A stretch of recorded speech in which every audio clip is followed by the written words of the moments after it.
To love something is to integrate it, to restore it to wholeness in the journey from feminine feeling around love to masculine competency.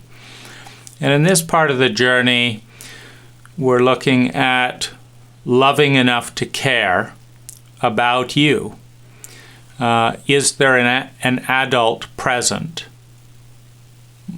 either around you or inside of you, that loves you enough to care about you, and that cares enough to see you and sees you enough to understand you? And there's several different kind of directions to move here. One is a self-assessment. Because the adult is the one who is responsible, who is able and willing to respond with healing, to respond with care, to respond with love. That is the essence of an adult. And it's not to say that the adult is always present, but whatever is present may be labeled maturity, may be labeled appropriate, may be labeled normal. Whatever is present that is not focused on self-love and then bringing it out is not the adult. And the adult is the only one capable of responding, particularly in traumatic situations. So the fracture that occurs with trauma is an overwhelming mass of energy that threatens the stability of identity. Identity and identities are patterns of thinking, feeling, speaking, and doing. That's who we know who we are. When we say that's me, what we're referencing is a pattern of thinking, feeling, speaking, and doing that is familiar. That is, we identify with that pattern. It's just one of many infinite patterns out there, but this pattern is our typical pattern. And trauma ruptures the pattern and thus threatens the identity. Because in a traumatic environment, the familiar pattern of speaking, feeling, thinking, and behaving doesn't work and doesn't hold up. It doesn't survive, feel secure, have a sense of love and belonging, have self-esteem in the environment of the trauma. So the identity is threatened. And in a culture that confuses the self with the identity, see, the self has an infinite possibility field of identities. As we move into each different culture, spend time in different countries, spend time with different people, marginally to drastically different identities will emerge out of the self as patterns that seem effective to survive, feel secure, reach towards love and belonging, reach towards self-esteem and developing gifts, integrating in the culture, and being a part of something bigger. In a chauvinistic culture, for example, the chauvinistic identity, how to be more masculine, to gain rank, to increase the odds of survival, because feminine identities do wither in a chauvinistic environment, in men and in women. And they wither more directly in men because men are shamed for their femininity. Women are patronized, but tolerated in their femininity. They're not taken seriously. Men are actively shamed and humiliated, which is a form of trauma. So we're looking at, the self is the container of all the different identities. And the hardest thing for the ego which identifies with the identity. The hardest thing for the ego is to be one with an identity that is shattered. The pattern doesn't work. And to the ego, there's nothing bigger. There's no self. It's all the identity. But to the larger self, there's of course something more.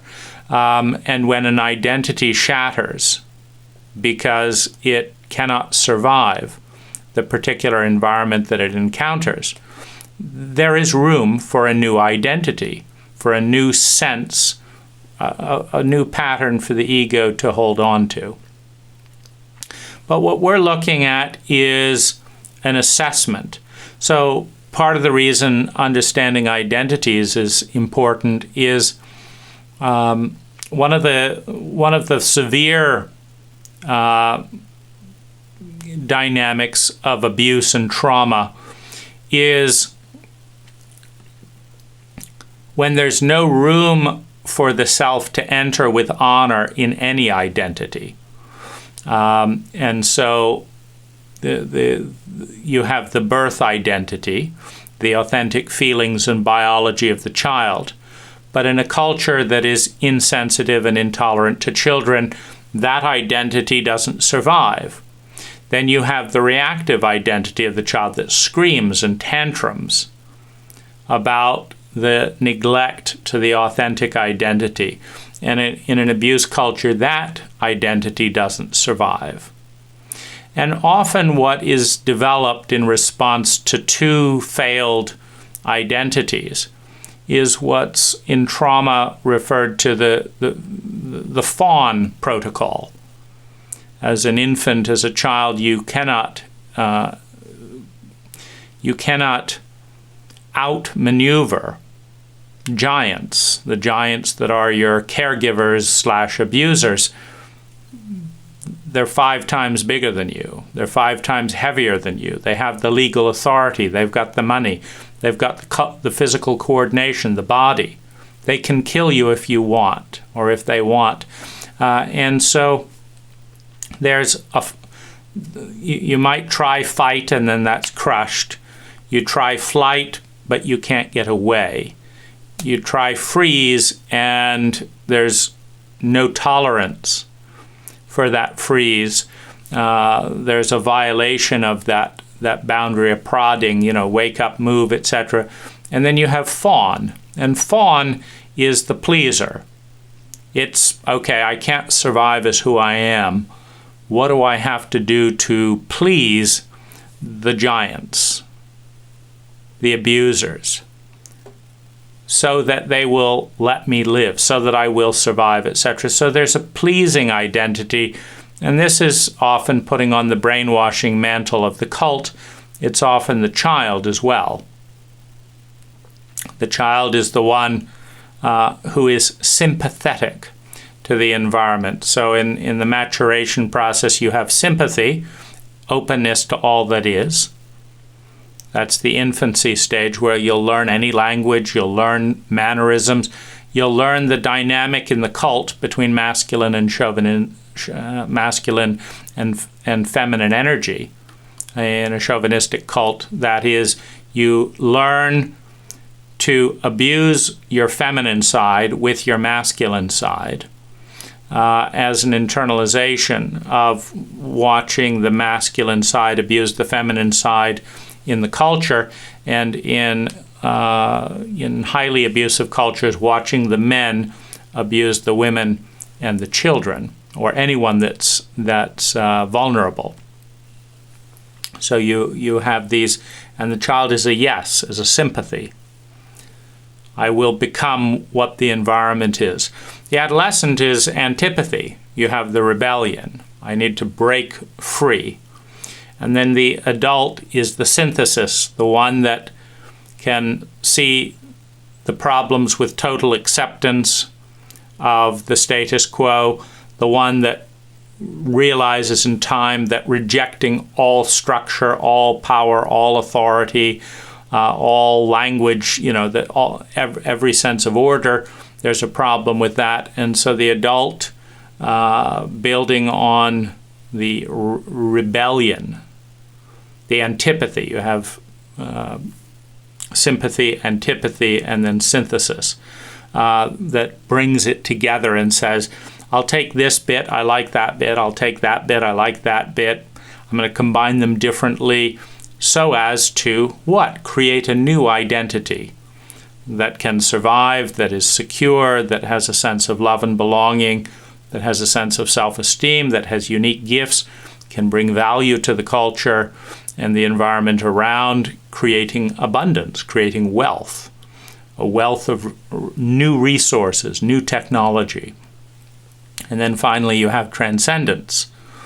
The self-actualized individual completes the actualization as they identify with something bigger than themselves.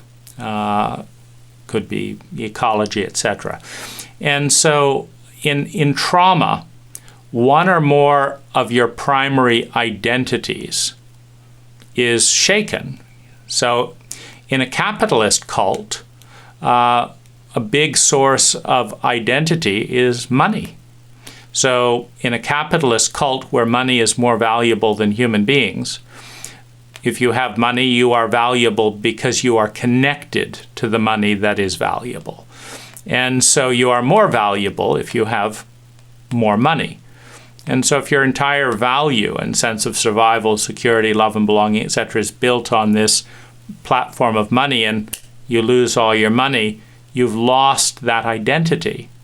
And it's a traumatic experience. You know, in the 1929 Depression, people jumped out of buildings and committed suicide rather than face the unknown, rather than lose the identity of them as an important person because they were rich, and find a new identity.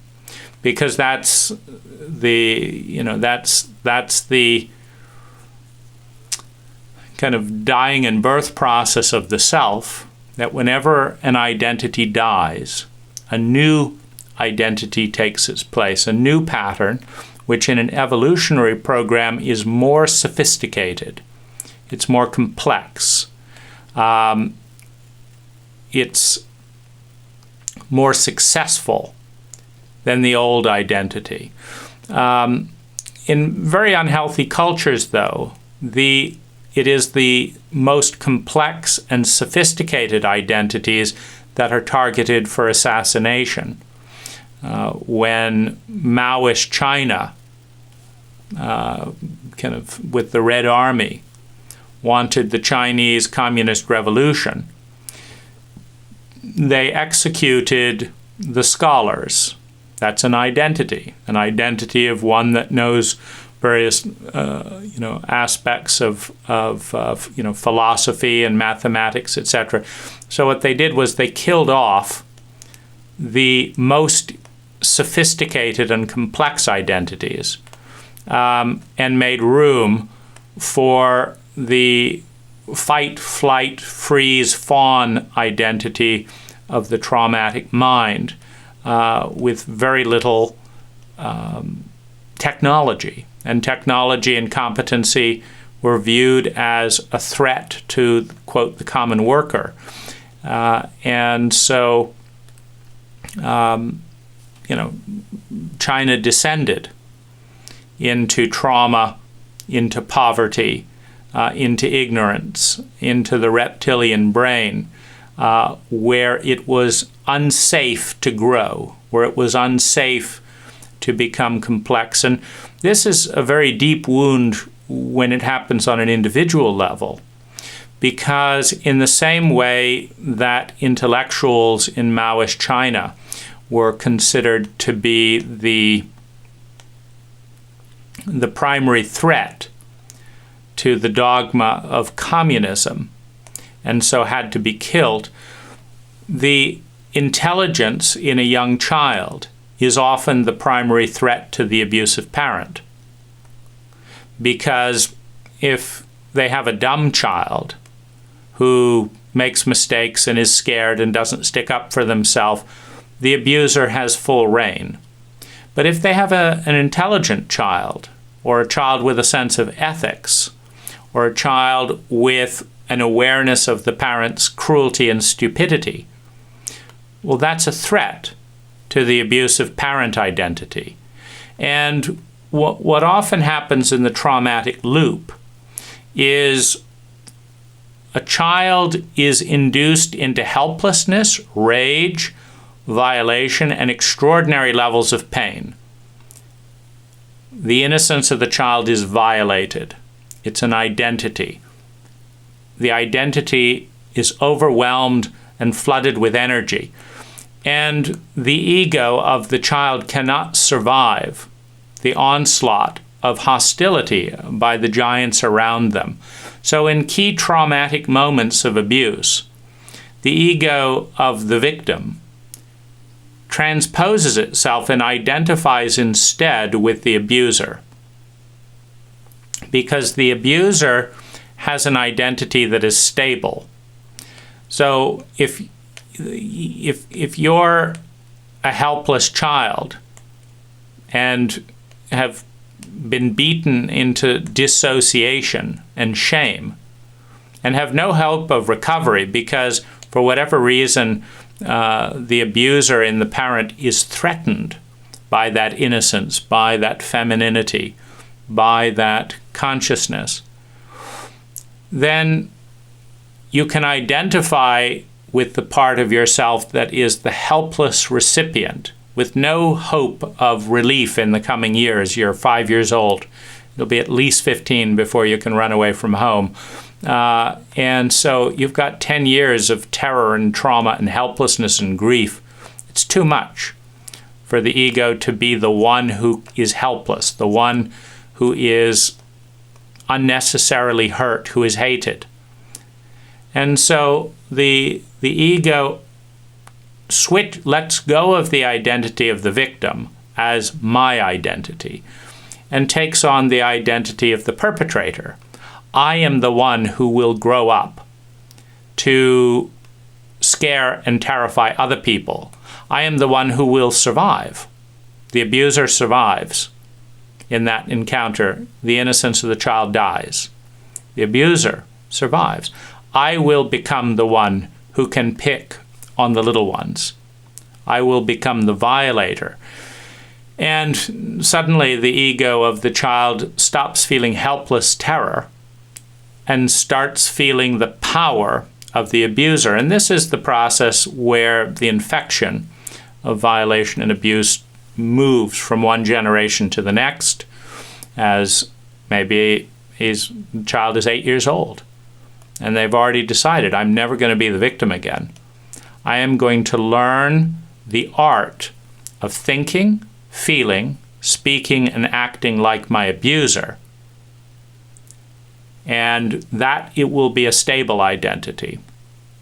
Because we need an identity. The identity is the mask through which the self interacts with the world. And if that mask is constantly torn apart and stomped on, it creates too much uncertainty, instability, and fear, and paralysis. And so in a sociopathic environment in this case being defined by a parent able to bully a child without a single adult intervening to protect the child, that is a sociopathic environment. Because a lot has to go on at a deep level of cult collusion for that to occur. For one, the adult who is infected with the disease of chauvinism and violation has to have been trained by the cult to be that way, or it doesn't happen. Everyone comes in innocent and open as an infant, and it takes extraordinary levels of consistent cult training to brainwash that openness of infancy into the cruelty of a sustained abuse cult. Having created an abuser, the cult also had to have not repaired the wound. So first the cult has to create the abuser. then it has to leave the abuser infected with the series of psychological diseases that are part of the abuse identity. And then finally, the cult has to sanction the abuser having the right to raise an innocent child. And then finally, it has to stand by, knowing full well, if you pay attention to the dynamics in our cult and the dynamics of personality, and anyone gets to know that individual, they will understand they are not safe for a child. So that lack of perception has to go on, which is only possible in a profoundly psychologically illiterate cult. If you study psychology, a 10-year-old can spot the cruelty in the room. So you have to deviate from that study with willful ignorance and say, oh, no. You've got to learn trigonometry, this, that, the other. You've got to learn everything else but what you need to keep safe and what you need to see and be seen. So it's a commitment to invisibility, which is a commitment to interrupting the cycle of love, because the cycle of adult love begins by loving enough to care, caring enough to see. Well, as a cult, we are committed to not seeing in these domains. And so to break that cult taboo is to be willing to see and be seen, which means possible, or certainly the fear of death. The inner child understands that being seen or seeing nearly got them killed, nearly got them hated, nearly got them excluded. Their survival, security, love and belonging, and self-esteem were attacked in certain areas where they were seen, and they were attacked in certain areas where they saw. So in an abuse cult, love is the enemy of the cult. Caring enough to see and seeing enough to understand is a threat to the dogma of the cult. And so we're looking at several areas of seeing and several branches and directions for you to move in this terrain around perception. So the first is traumatic literature. So if you're here as an abuse survivor, you're dealing with some level of trauma, with some mass of energy that was so big that it led to dissociation, that it led to a regression in age, that it led to a regression to the reptilian brain. It may have led to you to dissociate and stop identifying with yourself as the abuse survivor, and instead identify as the abuser, in which case the disease has been fully transferred, and now you will act to abuse yourself, and you will act to abuse others to avoid feeling and reintegrate the grief, the terror, the trauma, and the helplessness of some of the most beautiful parts in your psyche that went completely undefended in the cult around you. That is a horrific level of grief for a cult that doesn't know how to grieve. It is a very deep betrayal for a cult that doesn't know how to make amends for its betrayals, for its sorrows. So the first direction to move towards in loving enough to care about you, caring enough to see you, seeing enough to understand you, and understanding enough to empathize with you.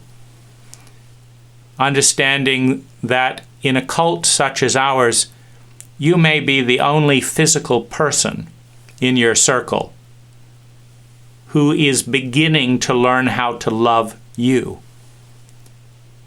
Because we do not raise adults in this cult. We don't initiate adults. We don't understand what adulthood is. We are emotionally, psychologically, relationally, traumatically illiterate, and are committed to remaining so, spending more on a new iPad interface in a given year than we spend on the interface of the psyche in a decade. The entire human psyche and the interface, the user interface between the individual and their own psyche, between the psyche and the cult, between the cult and the psyche, is willfully ignorant. We don't utilize the power of mythology to understand the archetypal energies of the psyche, something that almost every cult in human history has done. We've nixed that in favor of a willful blindness called rationalist, reductionist, capitalist materialism. And we overlay science. We overlay the triumphs of science to see in certain physical relationships to become not only the new priesthood, but the priesthood that has faith in your non-existence. If you ask hardcore materialist scientists, what is consciousness? Where is it? Why is it here? They will tell you it's a random evolutionary aberration that probably doesn't fully need to exist. It's just being concocted in some aspects in the brain. And the biggest joke in that domain of the reductionist scientist, materialistic scientist, is they ask everyone to have faith that nothing else exists beyond random molecules firing in the brain, but to also have faith that consciousness is largely meaningless. And the biggest paradox, because many of these materialistic atheists are incredibly loud-spoken, is they want you to buy their book to explain to you how their consciousness and your consciousness is meaningless and doesn't really exist. And it's interesting, if you really believed that, why would you care which book anyone read? Because it would all be a figment of imagination. But in some bizarre way, the radical materialists are the most passionate that you, with your consciousness that doesn't exist, read the book created by their consciousness that doesn't exist in order to prove to your consciousness that doesn't exist that their consciousness, which doesn't exist, is better than yours. It takes a certain amount of stupidity and self-ignorance to write a book at all when you believe that there is no real consciousness or purpose or meaning to life. Why read your book if you're so meaningless? So we have, obviously lots of cult dogma that obscures the relationship with the psyche and very little effective technology. The mythologies of any cult have traditionally, in language understood by the cult, created a representation of the circle, which is the representation of the psyche, in archetypal form. The gods and goddesses of complex cultures are often representations of the archetypal energies that the human psyche has used in its development for tens of thousands of years. And that have been the underpinnings of every one of the roughly 10,000 cultures and languages that have existed in human history. So the directions to move in this domain are one, into mythology. Mythology will help you identify and find, because the psyche is a fractal microcosm of competent mythologies. Now you can take the tarot arcana and look at the archetypes in there. You can find a certain amount of that in any system, an enneagram, a personality system. But the Greek mythologies, the Norse mythologies, the Russian fairy tales, every story is a flower of the imagination. And the imagination is the most potent technology for exploring the psyche, for exploring the wheel of possibility within the self, in the form of this. It's like a color wheel of archetypes and archetypal energies. And so as you explore stories that are not politically correct, you want to explore stories that are authentic, before the dogmas of the cult have gotten a hold of them and say, oh, well, that's a bad story and violence isn't good and we've got to cross this out. Because these stories tell the narrative of the clashes between the unintegrated parts of the psyche and the harmonies and synergies of the integrated part of the psyche and of the integrated part of these archetypes. So mythology is one direction to see and be seen. To read stories and mythologies as a dream. Dreams are another. Because in the dream, one of the common frames of reference in a dream is to get to know the dream as if every character in the dream is you. And so you're you and you and you and you and you all relating to each other within the larger dream that is you. So understanding dreams, understanding mythologies, and understanding what they mean, meaning we are not Zeus, but there is a part of Zeus energy that is possible within every human being. And so if that character speaks out, like I really identify with Zeus, well then study the way that Zeus destroys himself and that Zeus integrates himself in the stories. Where's Zeus's blind spot?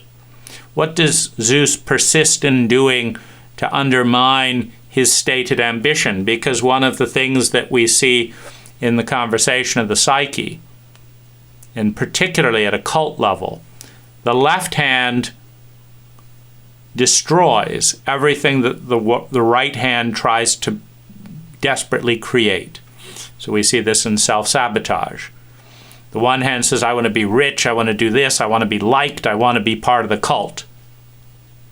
And then some part of us does everything possible to see that we're poor, unwanted, don't belong, etc. And we've, in the West, sliced this down as good and evil. That this part that undermines the dogma of the system and the cult is evil, and this part that climbs the cult ladder is good.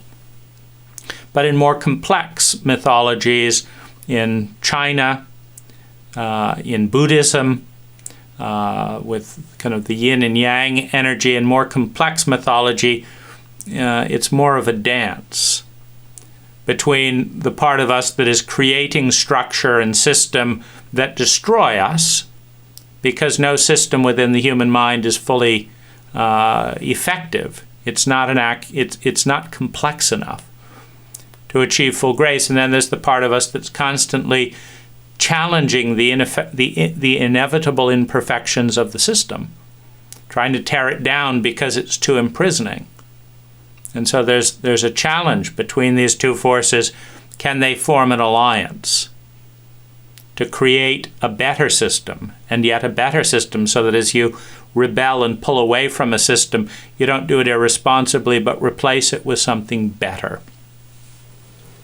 So mythology. The other direction is towards traumatic literature. If psychedelics or psychic breaks, etc., are part of your wound, you want to explore the literature on psychedelics. You want to explore the literature around energy. And there are energy systems if you're dealing primarily with a wound on an energetic level. You want to start exploring different energy systems, again, not because they are correct, but because the goal of an imperfect system is to take you into the general area that you need to make more conscious. And then you need to fiddle around with it and invent some of your own language and technology until you find something that fits, until you make the asymmetry or the dis-ease conscious, and then heal it with symmetry and wholeness and integration. Healing really the consciousness that partitions part of the self and excludes it in order to comply with the norms of the cult. The other direction is in self-diagnosis. Now, a diagnosis is you think of diagonal. And you have the center, you have the whole. So the healthiest point is in this balanced center. It's a point of grace. Now, the diagonal off of the center is the disease. It's where you've gone too much to the left, too much to the right. So if we're diagnosing my back, and I'm like this, it's pretty clear that I'm going to be in pain because I'm not in center. So it's pretty clear what needs to happen here, right? We've got a diagonal, it needs to come back to center. So the diagnosis is, first of all, you have to bring consciousness to the domain of the dis-ease. You have to know where you are in pain. Is it emotional pain? Is it physical pain? Is it in the present? Is it in the past?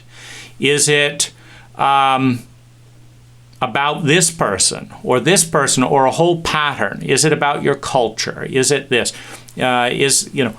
So you need to have a sense of where the dis-ease is located. And this is the process of diagnosing. So diagnosing is to articulate a pattern of imbalance in a particular domain with enough precision so that when you take the diagonal back to center, you have succeeded at eliminating the dis-ease. And so if you think of this evolution as kind of a spiraling forward energy, what you want to be spiraling on is a symmetrical circle. And if half of it has been dented in, so that as you're going along, it's as if your car tire has been cut in half. So it moves very smoothly, and then it crashes. And then very smoothly, and then crashes. The diagnosis is simple. You take that into a mechanic. Well, your wheel is cut in half. We're going to put it back together again. And they put it together, then they balance it. They spin it on a machine very, very fast and see is there any little imbalance, because every bit of those imbalances is going to take energy. It's going to take more and more electricity or gasoline to power a car that has wheels that are not balanced. And that's how the repair is done. That's how the grace and the ease is restored in the paradigm of dis-ease and ease. And so the self is, of course, much more complex than a car. The self has an emotional dimension. It has an energetic dimension. It has a mental dimension. It has preconceptual, energetic dimensions. And so if the diagnosis has to be righted in the terrain that it exists. And we have a lot of built-in cultural diseases, which means that if you were born in this cult, you are infected with these diseases unless you manually override your cult, release some of the traumatic brainwashing, because that's why we adopt our cult. The message is, if you don't conform here, you will not survive. You will not be secure. You will not have love and belonging. You won't survive. And this means that as you break the cult taboo to honor a part of the cult that is unconscious, that is taboo, that is feared, you will face the fear of death. To confront trauma is to bring up the biological fear of death.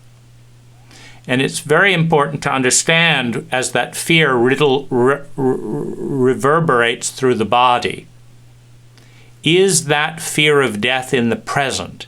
Is there something around me right now likely to kill me? Or am I feeling the reverberations of a 2-year-old who started moving in this direction and was whacked down or put down in another room or shouted at suddenly by an abusive parent who couldn't regulate energy? And the 2-year-old got the message, if I go down, if I express this part of who I am, I will die. Doesn't matter if that was the truth or not. The body of the 2-year-old got the message due to the incompetence of a parent that in our cult, you need less training to be a parent than to drive a car. And that should be a clue to the high levels of toxic chauvinism. Because raising a healthy child is 1,000 times more complex than driving a car without crashing it. And the fact that we don't even know that we don't know that, because we haven't grasped the complexity of the potential on all the different dimensions of human self-realization, is just another expression of chauvinism. So we're looking at, in this stage, how to place you. So there's a couple of different processes in this exercise, and I'm going to create a form for you so that you can do this more consciously and print it out. But one of them is, what are the 3 ages that are most present in your body right now? Usually when you're traumatized, it's because there was trauma in childhood that didn't get addressed, so it was dissociated. And because it was dissociated, it didn't get integrated, and you didn't learn from the trauma because everyone ignored it. In a traumatically illiterate culture, it's perfectly likely that an infant or a child is scared shitless into dissociation without the grown-ups around even having the competency to anticipate that this could be an issue.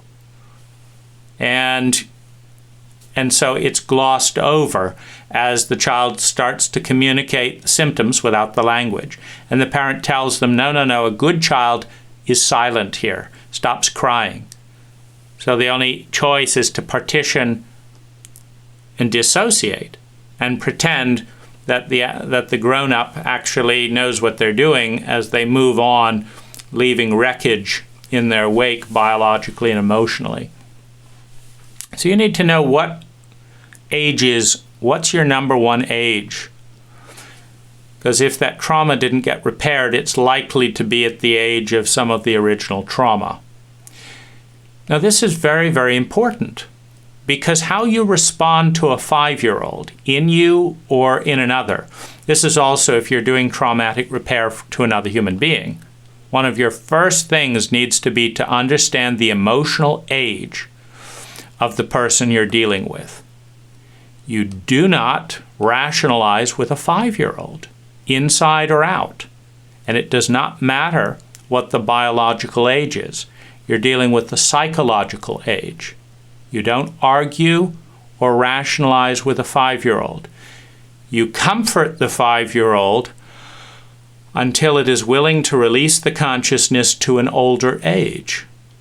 And if that's still not an adult age, if now we're dealing with an 8-year-old, you engage with the 8-year-old in the way that makes the 8-year-old feel safe in its survival, security, love and belonging, self-esteem, and it will release the consciousness to an older age. And you don't start strategizing with the presumed grown-up or hopefully adult in the other person or in yourself until you're capable of being and feeling like a grown-up or an adult. You can still use rational thought to, whether through critical parent or copying or whatever, to try and do the appropriate thing to be safe. But it's very important to understand how old you are and to understand that the felt experience of age is the significant one. It does not matter your biological age. So how old are you right now around this trauma? In the first age, in the second age, perhaps a third age, whoever is present. And what do they need? Why are you arrested at a younger age? What is the wound? What is the disease that is too much for a 5-year-old, a 7-year-old? That the 5-year-old's been given. The grown-ups, in their incompetence, gave a 5-year-old something that they were too immature to deal with. Because if you have an adult present, they do not give the trauma in the adult world to a child. They hold it and protect the child. So when an adult is not present is when the child is given the weight that the grown-ups are incapable of carrying. It's the equivalent of, mom and dad lifting up a 70-pound suitcase and saying, oh, I can't carry this up the mountain. Here, let me give it to you, my 5-year-old. We're heading on ahead. Don't show yourself until you've got this up the mountain. What happens? Arrested development. The 5-year-old pulls on the suitcase, it won't move. It's heavier than they are. The parents have threatened if they show up without the suitcase, they could die. They'll be disowned. They'll be shamed. So they arrest there, pulling on that suitcase, terrified of punishment. It's just another day in America with another incompetent set of parents. And so the cycle goes on. So if you go back to that 5-year-old and find that they won't leave until they get this done perfectly or do this because it's the only hope they have of being safe, it's time for your adult to take that weight away from the 5-year-old and apologize that they were born into a cult with this level of stupidity and cruelty, and to tell them you're not going to let them be punished, even if they don't carry the suitcase up, and that you've got it. And so this is it's very important to understand this inner age work and understand what an adult relationship with the younger ages actually is. The next thing to understand is which personas have been traumatized, which identities, two synonymous words. So the identity is a sense of self that is recognizable by a repeated pattern of thinking, feeling, speaking, and doing. That's me. I'm the one who makes a joke in an uncomfortable situation. That's my way of surviving security. That's me. I like that part. So I'm the one who makes the joke in the uncomfortable situation. I'm the one who says no big deal, even when it is a big deal, because I've learned everyone likes me when I say it's no big deal. I'm the one who pretends to be generous even when I'm resenting and jealous, because again, I've learned that identity is welcome in the cult. Who I really feel is not welcome. So what is the identity that got shattered, that's been shamed, that has been cast out, that has been unprotected and excluded? What is that identity? And do you have an alternative identity? Because this is really the kind of the crisis of deep trauma and abuse, is when your core identities that you think of as you have been torn to shreds, often in public or in some way that you realize you can't face that mass of energy with these identities and survive. So there's a paralysis. And so the question is, do you have a new identity? Can you pull back from the mass that is abusing you? Yes or no? Can you pull back from the mass that is abusing you? How has that mass violated that identity? So maybe you were the easygoing person that no one could ruffle. And then 5 men grabbed you and raped you. And you tried to be easygoing and they hit you. And you tried to make a joke and they punched you in the face. Suddenly you realize this identity is not going to keep you alive. And so you develop a new identity that is very unfamiliar. It takes you into the unknown of the cowering, whimpering abuse survivor. But you don't know who you are anymore, because that didn't feel like you. You've got a new identity of the cowering, whimpering abuse survivor, and the gang didn't kill that part of you. They liked that part. Because what the abuser is always doing in an abuse dynamic is they are identifying with the person, the pattern, the group that hurt them in relation to the part that they cannot face in themselves. So if you find that your abuser will tolerate your terrified whimpering, but will punch and abuse and dominate and hurt you if you deviate from that identity. So it's an identity of looking down, whimpering, nonverbal, regression. You'll get to know who the abuser is encountering as an internalized perpetrator towards themselves. Meaning this is the purpose, psychologically, of the abuser. I mean, there's not a lot of, if you look at crime and violence and rape and stuff, it doesn't make a lot of rational sense. I mean, do you really risk imprisonment to have quick, often unpleasurable sex with someone who hates you for a rational reason? No, this is a deeply psychological need.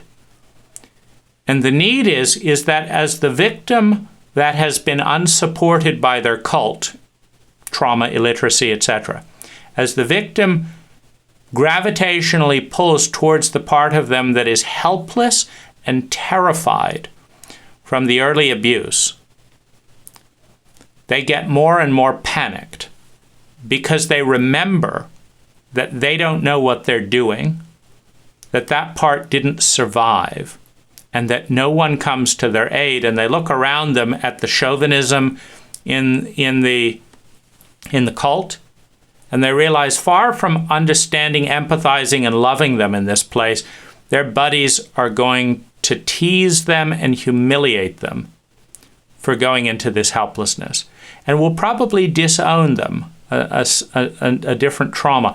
Now, the terror of being in that amount of trauma alone switches to survival mode. What do I have to do to not feel the part of me that was abused? And the safest pull, because it's the loudest feeling other than the abuse survivor, is to identify with the perpetrator. And so one of the ways that, in the decaying orbit, because the psyche is trying to reintegrate the self. So it's always taking consciousness slowly towards the core wound. But if you're drifting into a decaying orbit towards the core wound, and you expect to be treated cruelly and not to survive the wounding, then you fight the orbit, and you need a new orbit to go around. And when there are no adults present, which there weren't by definition or you wouldn't have been abused, adults do not tolerate abuse of self or others. The fact that your abuser was abused and can't deal with it means there are no adults present. So they grab to the other pole, which is the violator. And they desperately identify with the violator because in a chauvinistic cult, the alpha violator has rank. In gangs, the one who kills the most, the one who attacks the most has rank. The one who shows the least fear has rank. The one who falls apart when the gang is about to commit an atrocity has no rank, is thrown out of the gang. And so this is why it is always the most wounded individual that is the gang leader, because their extreme violation of others is a desperate attempt to avoid the grief and helplessness of the part in them that was wounded. Now, in a chauvinistic cult, we can't grasp this because you say, well, wait a minute, that gang leader wasn't raped. And in a materialistic cult, if they weren't physically raped by women, we say it doesn't matter. But the rape of innocence, the rape of trust, the rape of vulnerability, the rape of their feminine side, screaming in helplessness, in a cult that hit the child or grunted angrily to get that fucking infant out of the bedroom.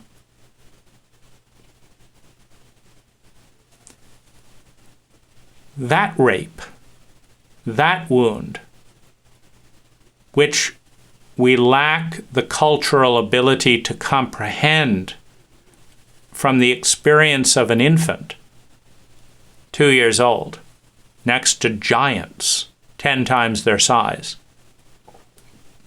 We don't acknowledge the reality of that psychic damage.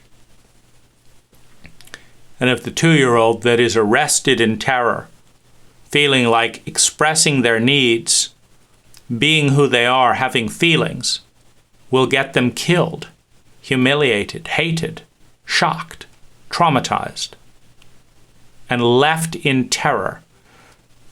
Those wordless terrors are what the abuser is fighting from being drawn towards and stuck in the same way they found themselves in a timeless, wordless place as a young child. And so they're gravitating towards the other strong identity, which was the abuser, and this makes them feel safe because the abuser came out of it unscathed. The victim was shattered. So I don't want to be the victim. I don't want to feel the part that was hurt that way. And the best coping mechanism is to identify with the abuser. But an identity is formulated and demonstrated and solidified with a pattern of thinking, feeling, speaking, and doing. Now, how can I pull myself out of grief and helplessness? How can I pull myself out of the decaying orbit of terror that is drawing me in to these deep biological memories, if I'm not solidifying the abuse? Meaning, if I'm not abusing someone, how can I identify with the abuser? The identity requires action. And so when someone goes out looking to rape someone, they are strengthening a stronger identity, an identity that they anticipate can survive, because they can look and say, okay, we've got 5 in our gang. There's a timid woman. And what the abuser really looks for is something in the victim that speaks to the part of themselves that was most devastated. So if they were at 2 years old and completely overwhelmed and terrified, then in order to stay out of the pull of that terror and in the orbit of the abuser, they may decide to form a gang. Now, it's, as an infant, 2 years old, one abusive drunk parent can produce that terror in a 2-year-old. So you don't need a gang. But if you're dealing with a 30-year-old woman that you want to induce into the same level of terror you were in at 2 years old so that you can transfer the wound over to them, you may need 5 muscular men. And the purpose is not the typical sense of pleasure or productivity. 5 grown muscular men could do all kinds of accomplishments in the planet that would win them awards, make them lots of money, be more fun, be legal, keep you out of jail. There is no, if you've got that level of cohesiveness of 5 people working together, this is a powerful team. So why are they instead foregoing all those advantages to go out at night, risking prison and all that, to recreate being the ones who terrify the feminine in the same way their feminine was tired? Because they need an abuse identity to keep them out of the decaying orbit of their own wound. Because the cult has not prepared men in particular, but grown-ups of either gender, to understand and respond to trauma. And so this is, and this is, I guess, payback time. This is why I think that a cult that is committed to psychological illiteracy and to not protecting its vulnerable is also committed to its own destruction. Because it is inevitable that traumatically and psychologically and relationally illiterate human beings who have been abused and then left there, some will cut and attack themselves repeatedly and destroy a lifetime by identifying with the abuser and then attacking their own body and their own lives with the same cruelty of the original parent attacking them. So more sensitive men and women internalize the abuser, identify it because the helplessness is too painful, and attack themselves with the same satisfaction. The ruthlessness of the sensitive critic. You moron. How could you do that? The cruelty. So there's a tremendous amount of debilitating hostility to avoid the helplessness of being on the other side of that. And the more terror there is of drifting into the orbit of the core wound, the more vicious the self-blame, the self-shame, the self-criticism is, so that we can identify with the abuser and have the power that bestows, the illusion at least of power that bestows. So your abuser you will get to know the part of your abuser that they do not have the courage to feel if you go through the wound. If you go through the wound, you will understand and see and feel and become the hurt, enraged, terrified child that your abuser was given and that no one helped them out of. You will feel that. You will know that. And in doing so, you will know the dissociated part of your abuser. So it's useful to be aware of this, in part because it breaks through the maddening delusion of sociopathic indifference. Because the reason the abuser is enacting the abuse is as a show of power to themselves, that they can escape the orbit of the wound by giving it to you. But it only lasts a little bit of time, because the psyche gets back at work to draw them in, so they have to have another victim. Or they will get sucked into the wound that they don't know how to deal with in a cult that is committed to psychological illiteracy. So that's a little bit of context. You're looking for your inner age.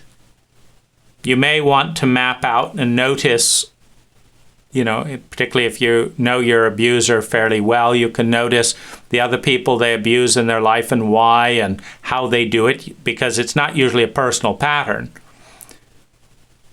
Every abuser was once a victim of a pattern of abuse that they couldn't escape and got no help to lift the weight off. They then internalized the abuse. There was still no protection and adult around. And they then found that that was too crippling, switched the identity to the abuser, abused themselves for a while. And then when that got overwhelming and too heavy to deal with, then turned it outwards.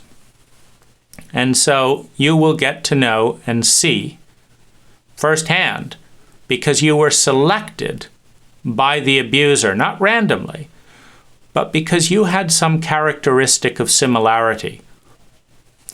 And the abuser is trying to see on your face what it is that they could not deal with in themselves. And ironically, if you heal from the abuse, if you don't crumble under it, and in fact heal and map out the journey, you will be giving hope to your abuser that healing is possible, because the abuser doesn't believe it is, because they haven't experienced the healing, and it's often decades old.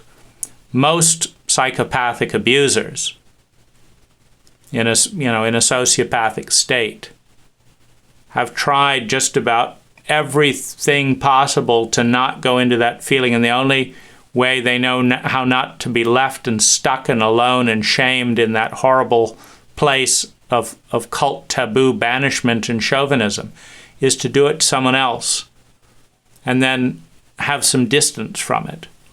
So in that sense, if you understand that every abuse survivor has a number one desire in life, to never go into the wound again and feel helpless and be shamed and blamed with the message that they are worth nothing and that's why they've been hurt. It is too devastating for the ego to digest and deal with that level of pain. So their commitment is, I never want to go into that place and have that happen again. Now, the psyche, of course, knows that exact opposite is necessary. In order for that part to understand that it is valuable and healed, you, the adult, has to go back to the wound and say no. There may have not been a single competent grown-up or adult around you at the time. but I'm not letting you be alone here. I'm going to go through this rape with you. I'm going to understand what you felt, and I'm going to fight for you. I'm going to change the scene. I'm going to see that you win in this reenactment. I'm going to shift the biology, and I'm going to teach the past me how to survive that wound. In meditation, we may beat the shit out of the abuser. We may give them back the garbage that they gave to us. That's what we're going to do. And that's when the transcendence occurs. That's when the lifting out of the worthlessness that was given by the abuser and the return of trust and innocence is restored. And the old identity that was stolen, that was raped, that was robbed, returns. Now there will be the sorrow of the abuse that was done in the meantime. And so this is the paradox. The abuser is doing to others what they cannot bear to face being done to them. In a cult that does not support them. So you need to find your inner age and also advocate for them. And understand that whatever hell that you're going through, your abuser is going through that hell in a dissociated state, meaning they're buying time. But inevitably, the integration process of healing and wholeness will require that part of the self to be faced and healed to become whole. And when that occurs, there will be tremendous sorrow by the witness in the personality, the witness that will understand exactly what they did to you and how cruel and cowardly it was. So the frustration when you're stuck in that place of the wound is they're home free for another year or whatever until they abused their next victim and got out of this and that. They're home free. But they're not free. They're very likely more deeply imprisoned in this particular matrix of invisibility and fight, flight, freeze, fawn dynamic than you are. And people who are incredibly terrified can't face the truth at all. So you're incredibly brave if you've made it to this point, because these are not truths that the cult has the capacity to deal with. So your age regression, the persona that has been violated, the identity that has been shattered. And can you find an adult? Can you find an adult is a really big question. Because if you're 2 years old and terrified, that's not an adult. And if you've been hurt so much, you've been burdened with overwhelming shame, you can't then grow up. So you can remember the discipline of finding an adult, finding someone capable of holding this grief, of carrying the wound. So we're dealing with less than 1% of the population, maybe 1% of 1%. We're dealing with a very difficult person to find.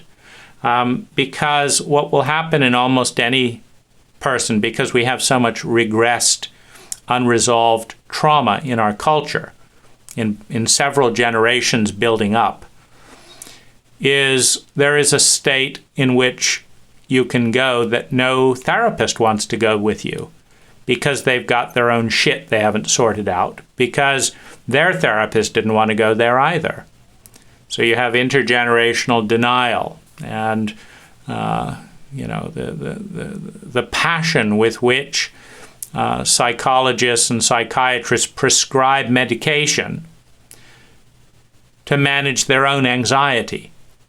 Meaning, if I can numb you out so that you won't feel as much, many of the prescriptions are emotional dullers in their impact.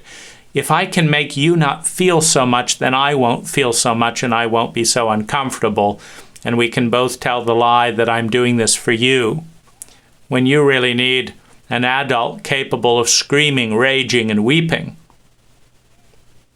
to demonstrate that you can do that without dying in a cult that terrorizes its children into silence.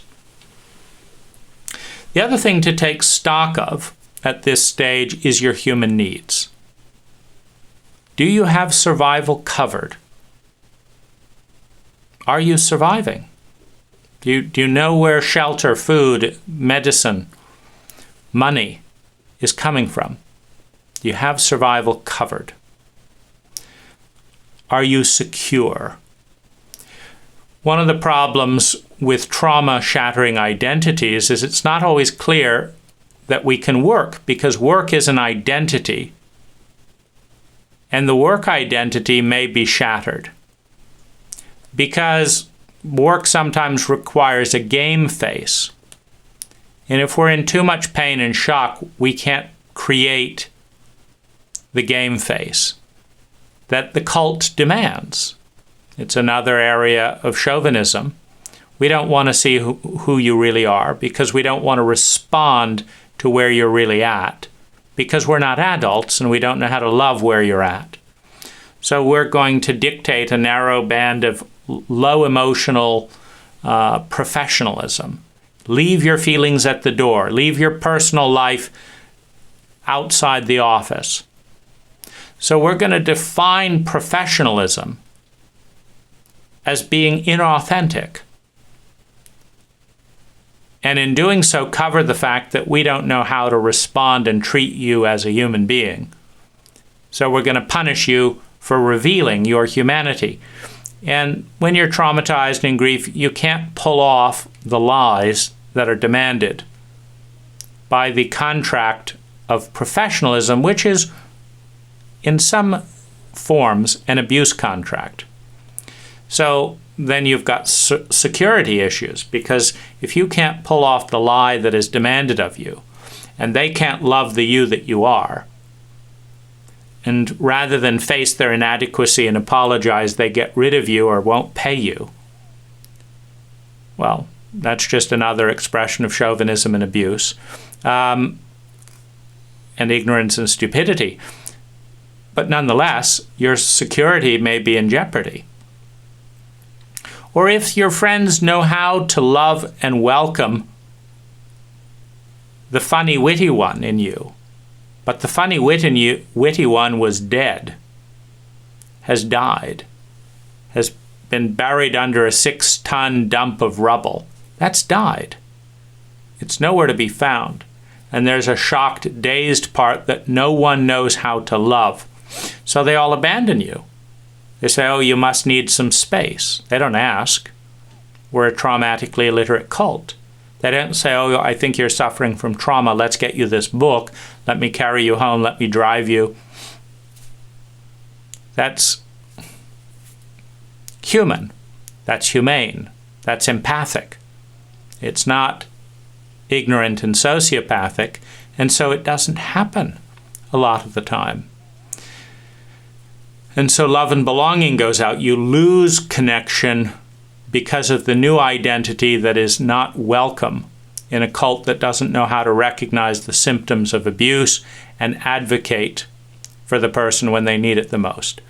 And so where are you on survival, security, love and belonging, self-esteem, developing your talents? Have you developed your talents? Do you know what they are? Is this getting in the way of that? Was this a slam because your talent was beginning to emerge? In a really self-hating cult, you get attacked because of your beauty. The envy, the rage, the hostility that human beings feel when they cannot develop their human needs. They cannot meet their human needs. It's part of the commitment to psychological illiteracy. It's part of the commitment to chauvinism. They can't develop their needs. And nobody cares. Nobody is tracking. I mean, it is a bizarre state if you think about it objectively. Human needs have existed throughout history. Why don't we get an email from our government every single week saying 1 to 10, how are you doing on survival, security, love and belonging, self-esteem, the development of your talents, the integration of those talents into the culture, and becoming part of something bigger than yourself, and rank each of those 1 to 10. It'll be free. A computer can calculate the level of actualization in a country for free every week. And this could be the most important benchmark of development and cultural intelligence. There's no excuse for not doing that. But in a shame-based culture, people do not want to know the truth, because the belief in a shame-based culture is that once the crime is revealed, we lack the competency to respond to it. And that will shatter the mystique and arrogance of the leadership, of the chauvinistic leadership that is incompetent. And the abused child doesn't want to see their parents' incompetence because it's too threatening, so they'll make it about themselves. But be that as it may, where are you on your hierarchy of human needs? Because the adult in you responds by loving that. If you're stuck on survival, the adult says, how can I help you survive? An adult that you meet when you're in survival in an intelligent, empathic cult will help you survive. If they don't, they're in a sociopathic cult. And too many of us are in and experience large portions of our cult being profoundly sociopathic. So where are you in your human needs? The next thing to track is, where are you in your brain? Are you in shock? Are you in fight, flight, freeze, and fawn? Are you in limbic, reactive, unregulated rage, emotion, etc.? Are you in rationality? Are you governing yourself with the rational brain at all? Or is it rage and fight, flight, freeze, fawn? Are you empathic? Do you care about yourself and the world? If not, you're not empathic, meaning you're stuck in the limbic and reptilian brain. Do you have a sense of being a part of something bigger than yourself? Are you in service? Are you in relationship? Are you longing to connect with something bigger than yourself? Ecology, nature, community, spirituality, the universe. Do you have a sense, a felt sense of participating in something bigger than yourself? That's the transcendent brain. Reptilian, limbic, rational, empathic, transcendent. Where are you operating from in the brain? Where you operate from in the brain will determine the amount of sociopathic behavior in your environment. If you are stuck in reptile, it is because you have experienced consistent, repeated, overwhelming levels of reptilian behavior by your circle to a point of dissociation and freezing, and then you've been left there without the competency to get out. There's nothing fundamentally wrong with you as a human being. Any individual can be reduced to a reptilian state by inducing so much pain in the empathic regions and the limbic regions of the brain that those just shut down to manage the pain. What's left? The body still needs to survive. It's now surviving as a crocodile rather than a human being. That is the biggest theft that the abuser can take from you. And every single human being is vulnerable to that level of abuse. You can take a Buddhist monk, inject them with psychedelics, strobe lights, brainwashing, overwhelming sound, and you can reduce them to a regressed, terrified reptile in a matter of days, in almost any situation. Any identity can be broken if you use overwhelming force, and the intention is to destroy the self. We're profoundly ignorant as a culture, so we don't need such conscious malice in many cases, but unconsciously. Like, I look at the way my parents, who thought they were very progressive, kind of Waldorf-oriented parents, and you look at some of the things that went on in those childhood dynamics. Like my mother taking us out into the forest and then hiding behind trees and waiting for it to dawn on the children that they're lost, that there's no one there to help them, that no one's coming, that no one responds to the call, and watch the terror rise, and watch the tears rise, and watch the hopelessness arise. And then somewhere at some point in that despair and hopelessness, to hear the mother laughing, being able to be a god, terrorizing the infant that she once was. And you wonder, how sociopathic do you have to be to find the terror of an infant funny, that you've induced in the primary responsibility of caregiver? It is a great relief to identify with the abuser and to dissociate and dishonor the victim inside through the ritual of doing this with your child. There are so many of those moments of carefully constructed terror and horror, with the obvious awareness that it gave my parents pleasure. That if I really wanted to please my parents, to be the model child, I would regress into terror and self-loathing and shame in a way that would take some of that burden away from them. And every child is desperate to survive, to feel secure, to have love and belonging, to have self-esteem, and begs the parent, please, what do I have to do? What do I have to do to survive in your world? And when the answer is, it would please me to have you terrified out of your body, this would be very amusing. And I will be more affectionate to you on the other side because you've lifted some of the burden. Now, to have a parent who's attempting to be a model progressive parent, not pay attention to this vein of deep and persistent cruelty, and to laugh it off as fun,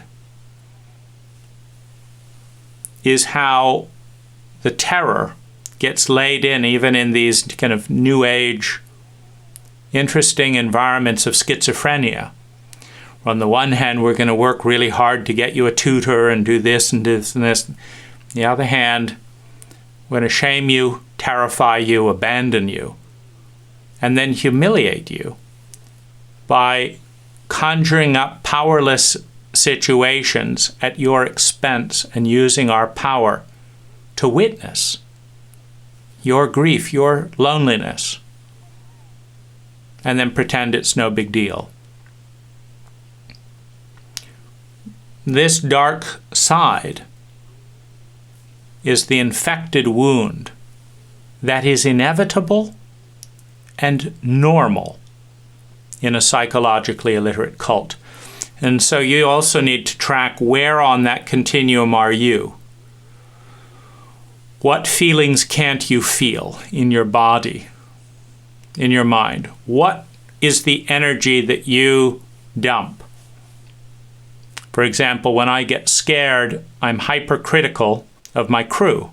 When I'm scared of the client punishing me as the contractor because I said we'd do something, and then I told the crew to do something, and then they did the opposite, and I see, oh my gosh, I said it would be like this and it's like this.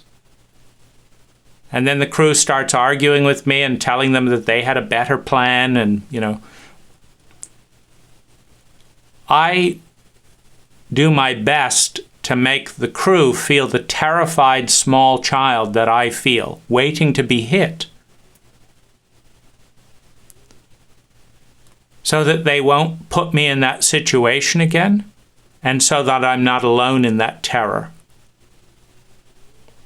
And there's a real, I don't like being put in that situation. And I understand the impulse towards physical violence. I haven't beaten up my crew, but I understand the feeling. How dare you expose me to my 5-year-old's terror of being hit? Who the fuck are you to have a better plan? And so, where are you in this process of going from, the unsupported? Why is my 5-year-old still feeling that terror? Because at some level, some adult part has not been able to lift all of that out of the body. The technology is too incompetent. So where are you in the circle between the victim and the abuser? And you don't have to rape someone or hit someone to terrify the shit out of them. It's the transmission of emotion and energy that is the giving of the wound. What feelings do you have access to? Can you feel hate? Can you feel despair? Can you feel grief? Can you feel sorrow? Can you feel angry? Or are there certain emotions that are frozen in place? And is that a shift with this new wounding? Or, has that been ever since you remembered that was lost in, pre-verbally? What's your masculine and feminine balance? Can you feel good in intense emotions? Can you honor them? They're just symptoms. Can you receive things without feeling shame? How deep in the chauvinism are you? And I'll put a link to, some of the explorations I've done in chauvinism in depth. What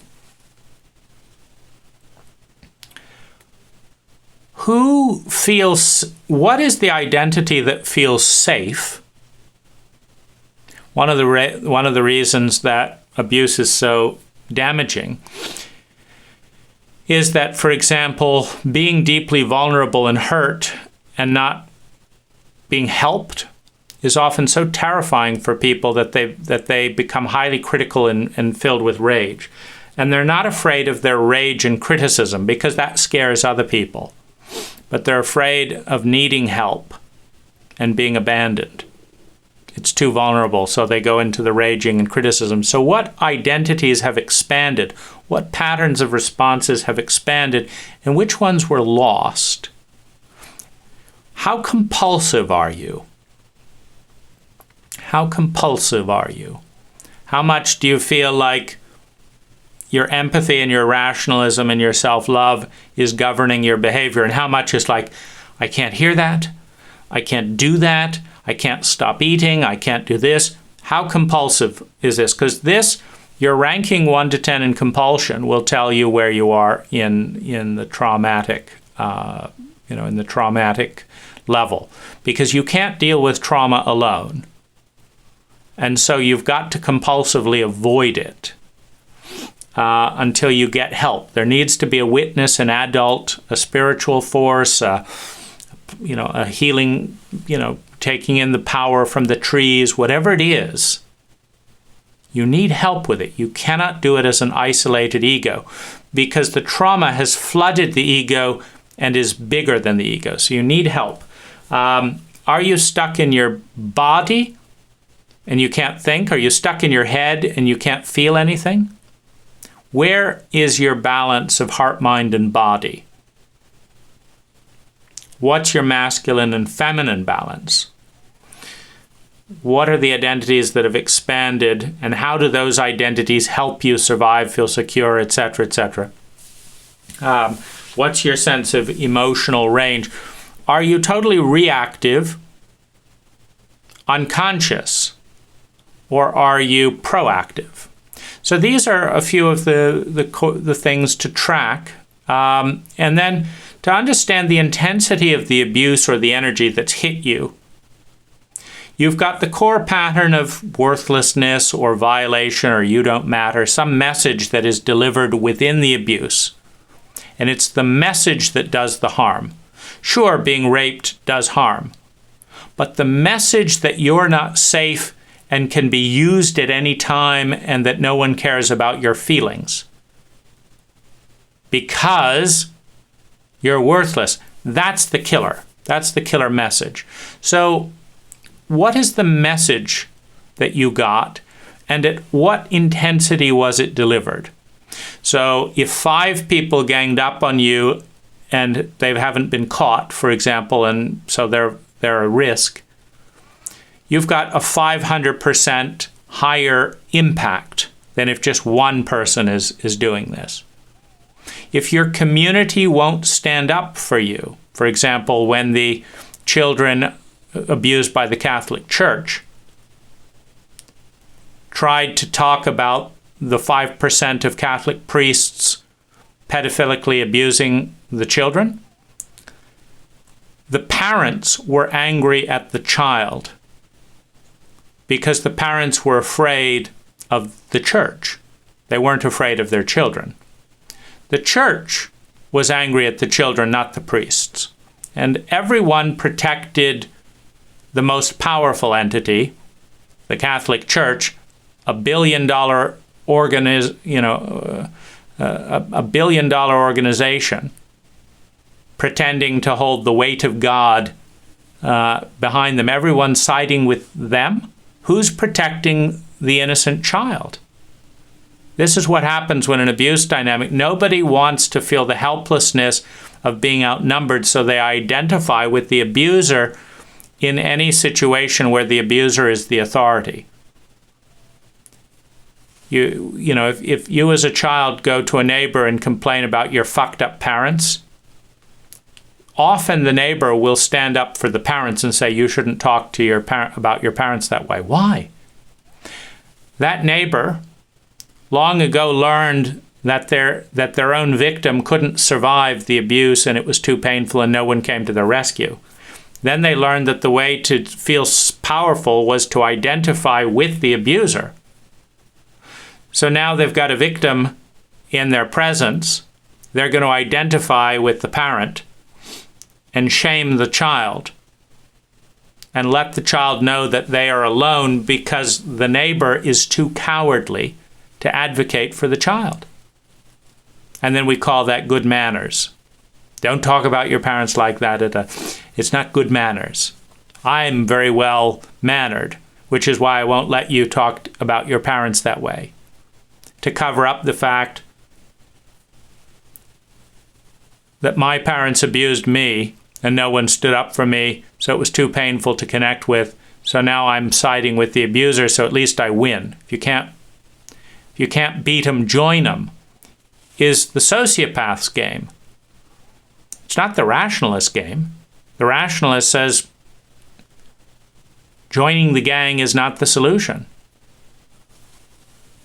Creating a cult capable of healing the gang leader's wounds. Now that would be interesting. So map this out, and as I say, I'll put the form below, because this is what you want to do at this stage. And there's also a significant media clips area that you can, without reading, 50 hours or so, you can get some highlights. What this is about is you want to identify with being the recipient of the wound. That is not yours. It doesn't belong to you. It's not your fault. Superior mass has been used to thrust it onto you because the cult doesn't know what to do with it. You were an easy target. That's your only crime. And every vulnerable person is an easy target. And that's who bullies pick. They don't want to lose the fight, so they pick the smallest, etc. So you're going to you want to learn. You want to love enough to care enough to see enough to understand, and understand enough to empathize. You're not ready to go forward until you have received the help from someone or something bigger than you. A family, a therapist, a community, bigger than you. Now, I want you to read this material because every one of the healers in over $140,000 of healing work that I did one-on-one with 40 practitioners did not know what they were doing in their healing work with me in terms of recognizing traumatic symptoms, responding, advocating, the difference between siding with the abuser and the victim. You can be a healer through taking any number of certifications. This cult has a shadow blind spot about trauma, sexual abuse, intergenerational shaming, and PTSD. Odds are your therapist, your healer, your community is not literate in that terrain, doesn't know they're not literate, and may abuse you in the name of helping you and not even know what they're doing. That is a risk that you run if you do not take the time to become traumatically literate. And so this is about doing that work to hold space for you so that when someone starts pontificating about this or that or the other, you can say, no, that's counter to that study. No, you're behaving like a reptile. I think you need to work with your own wound before you try and help me. No, I'm not paying to have you side with my abuser or minimize my feelings or prescribe something to make you more comfortable. What books have you read, therapist? What is your intake process? How do you deal with trauma? You want to avoid the scenario that I experienced without knowing any of this, of seeking help from the colleagues of my abuser, who had their primary loyalty to hiding their own abuse and also protecting my abuser, Peter Sandhill. This was the Human Awareness Institute facilitators and board members. You want to avoid the scenario where you're asking for help from people that not only don't know what they're doing in traumatic terrain, but their ethics, they don't understand their ethics. They think they're loyal to their colleagues as opposed to loyal to the mission. As a professional, your ultimate loyalty is always to the client. And if you cannot provide that, get away from the business or get away from the field or don't work with that client. Your loyalty has to be with the client. But this is too much for someone with deep levels of trauma that they haven't dealt with. Their loyalty may be with the abuser, and they don't know it because they're traumatically illiterate. So unfortunately, for you to gain real empathy and validation for where you are, it's going to take about 20 books for you to locate yourself in those stories and develop the competence so that you can decide, are you dealing with the top 5% of therapists who can be well worth the money, etc., even if it's a bit sick, that we ask our abuse survivors to fork up the money to pay for our cult incompetence. It's a bit sick. And then be taxed, for spending that money. But this is the terrain here. So when you are at a point where you care about yourself, where you see yourself, where you understand yourself, and you are on the side of the innocent one in you and the feminine part in you, that's what this stage of the circle is about. Loving enough to care, caring enough to see, seeing enough to understand. See, if you love enough, you will care. If you care enough, you will take the time to see. If you don't take the time to see, to focus on loving enough to care.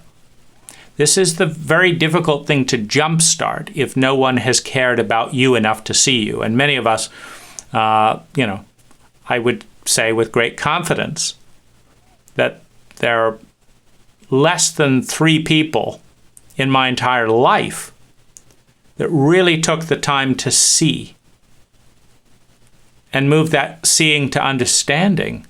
Maybe 1, an understanding to empathy, an empathy to attunement. This is huge. Because I understand you and I empathize with you, I'm going to approach you in the way that's good for you.